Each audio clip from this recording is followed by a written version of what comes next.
39 নম্বর হাদিস শরীফ আফদালুল আমালি আল হুব্বু ফিল্লাহি ওয়াল বুগদু ফিল্লাহ। যে ব্যক্তি কোনো ভালো কাজের পথ দেখায় সে ওই ভালো কাজ করার মতো সওয়াব পায়। মাশাআল্লাহ। আর কি পারো? 40 নম্বর করে হ্যাঁ কও। 40 নম্বর হাদিস শরীফ মান ইহরামুল রিফকা ইহরামুল খাইফ। হাদিস শরীফের অর্থ যে নম্রতা হইতে বঞ্চিত সে কল্যাণ থেকে বঞ্চিত। মাশাআল্লাহ। আরো পারো কি? আর একটা কও।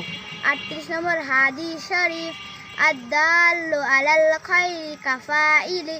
হাদিস শরীফের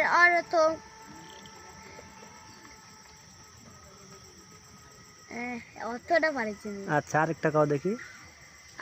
9 নম্বর কে হ্যাঁ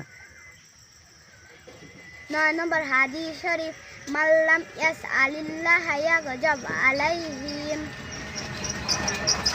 এটা অর্থ পাইনি শিখিনি। আচ্ছা অর্থ আর কি পারো? অর্থ সহ পড়িনি, মুখস্থ করবো।